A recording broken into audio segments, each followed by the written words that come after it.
Hello and welcome back to NCSY Pulse, powered by NCSY Alumni. I'm John Ackerman, and we are here today at Binghamton University with my cousin, second cousin, third cousin, we're not really sure, Josh Ackerman from Plainview, Long Island. Josh, welcome to the show. Thank you for having me, John. And it was really fun having you in the Judah Fellowship last year and at my house a couple years ago when you were an NCSY and JSU National Board member.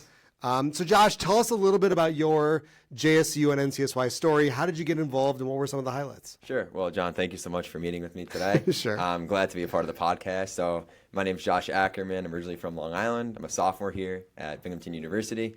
I started JSU actually in 9th grade of high school.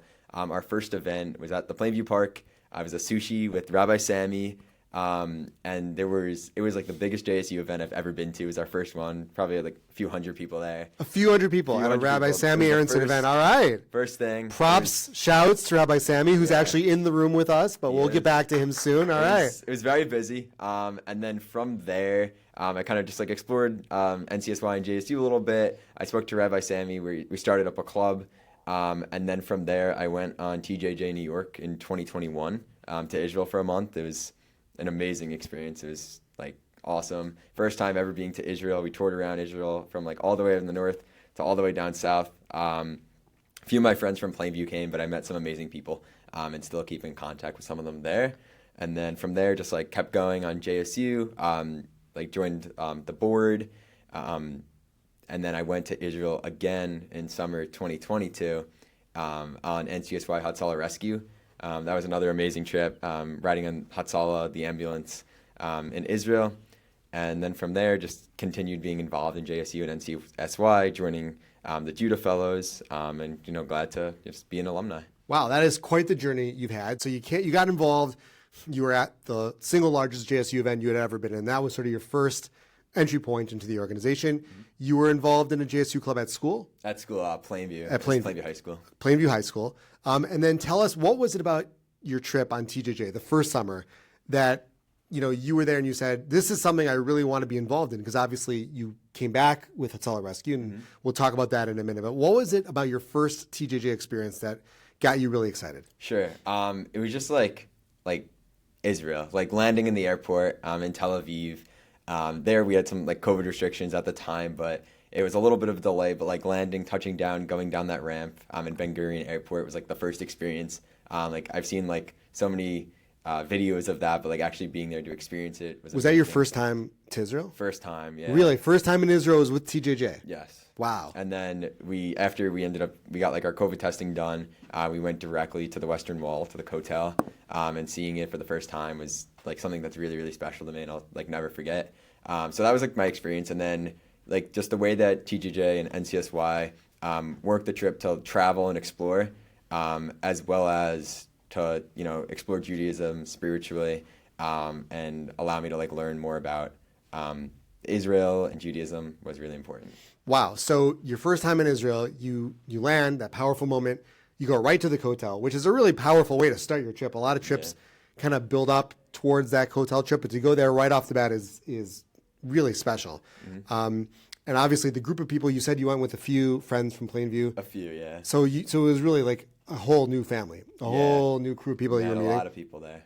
And you go to TJJ, you have these experiences, you go to the Kotel, you make all these new friends. What's it like coming back? So you come back to New York, back to Plainview, see your parents. Like, what's that first, like, okay, the first inkling of maybe this is something special? Yeah, I mean, I was just like, I came home to like all my friends and my family. And the first thing I did was like open up my phone and go to my photos. And I had hundreds and hundreds of photos and videos, and just like show them to like tell them how special Israel really is, and to encourage everyone to go. I felt like that was like the message that I brought, and like showing them like all the, the spiritual and religious sites that we went to, as well as just like the amount of fun that we had, was like something that was really, really special and really cool. Okay, so you have the amazing summer, you come back, you're all in. What was it about Hatzalah Rescue that drew you, that you said, okay, TJJ, that was great, that was a really nice first experience, and obviously getting back involved in our regular programming with Sammy Aronson. What was it about Hatzalah Rescue that said, this is where I need to be? Sure. So like TJJ, like you said, was my first time going to Israel, kind of explore a little bit, like really learn about NCSY and JSU. And then I wanted to like sub-focus into like one of the different trips that they had, and I just had like somewhat of an interest in like helping people, emergency medicine, emergency response. So I was like, wow, this is a really cool opportunity. So I applied for Hatzalah Rescue with like a few friends, less than the amount that went on TJJ. A few of us went, and it was just so special to like actually be able to like go get certified as an emergency medical responder, and then actually ride in the ambulance calls, and like that Wow. inspired me. Shouts to my good friend Ziggy Zarnist. Yes, Ziggy was the. Was there an experience when you were riding on the ambulances that sort of sticks out in your mind? They're like, wow, that was the pinnacle of my summer in Israel on Hatzalah Rescue. Yeah, absolutely. So we had training to like get certified as an emergency medical responder. I believe it was like 50 to 60 hours of training, and then we were able to ride on the ambulance, like I said. There was one call specifically where it was a cardiac arrest call, and we performed CPR on the patient for a very long time. Ended up getting a pulse before we brought him to the hospital.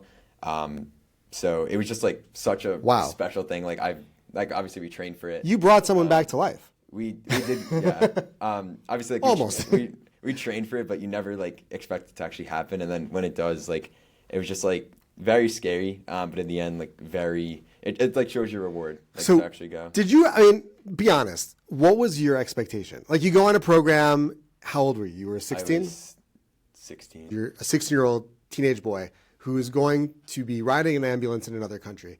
If it were me, my expectations would be, I'm going to be riding in the ambulance, and that's basically it. I'll watch and I'll see, and it'll probably be pretty boring. But that was obviously not your experience. So what was it like walking in, and how did it compare to what you thought it was going to be? Sure. So our training process, it took a long time to obviously get certified to ride in the ambulance. And it was a lot of time in the classroom. Like, you know, I saw all my friends like back home, like at camp, like having fun or whatever. And we were in the classroom for whatever amount of days it was.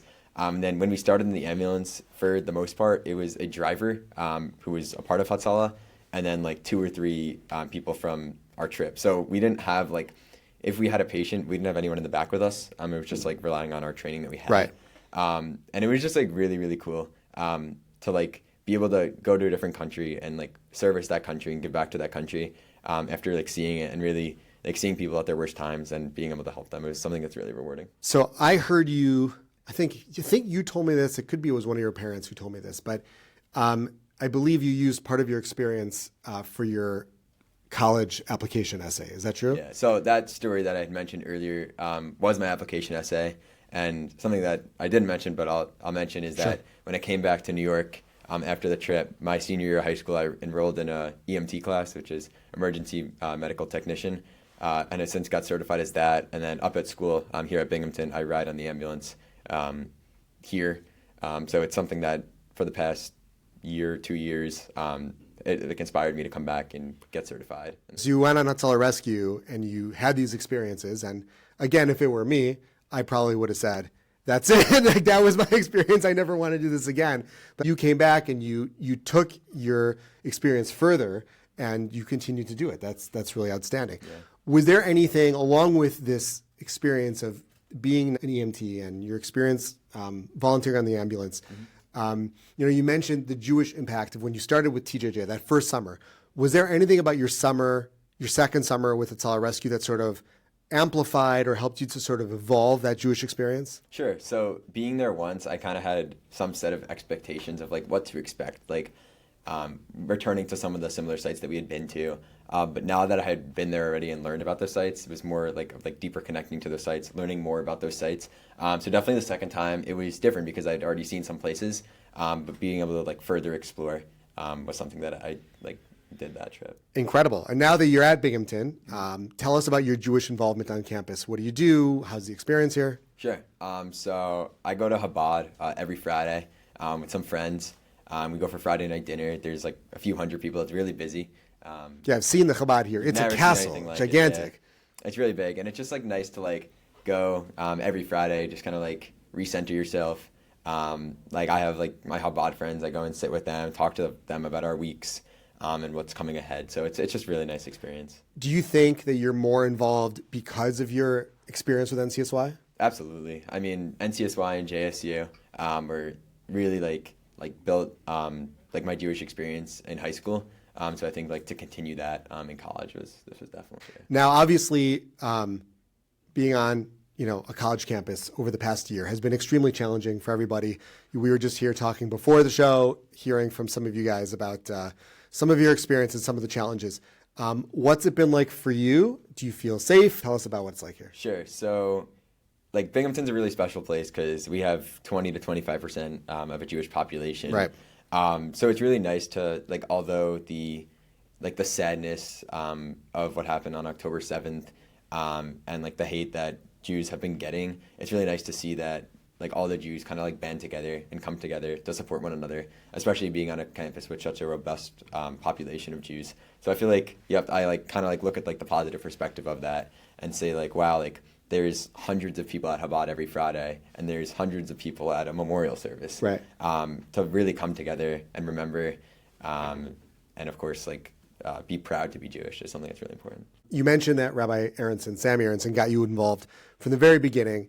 And Sammy, actually, we came up today. Sammy drove up with us.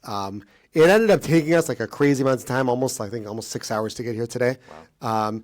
But it really shows, I think, you mentioned Sammy and shows Sammy's dedication to you guys. Absolutely. Is there anything you'd like to say, sort of a thank you, or anything you'd like to say to Sammy or to anybody else in the NCSY world? Sure. I mean, like the connection and the relationship that I built with Sammy has been incredible. Like meeting him probably now 5 years ago. That's awesome. He's really been like the backbone of supporting me through NCSY and JSU on like the board, on both of my trips to Israel. He actually came to Israel the first time I went. So like spending that few weeks with him there, it's been something that's really special. So just a huge shout out and a huge thank you to Sammy. Yeah, Sammy's the best. Thank you, Sammy. And thank you, Josh. You've been awesome. So Josh, as we sort of wrap up here, we have literally thousands of JSU and NCSY seniors and schools all across North America who are now beginning the college application process.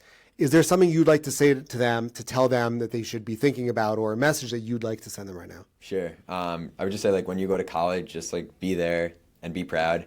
Like action speaks a lot louder than words. So make sure to show up, get involved, and just like be there for your college and your Jewish community on campus. Outstanding. Josh, thank you so much for joining us. It's Thank great you. to see you. Yes, as always. This has been NCSY Pulse, powered by NCSY Alumni. Don't forget to follow us on Instagram at NCSY Alumni and our soon-to-be reconstructed YouTube channel. Thank you very much. We'll catch you next time.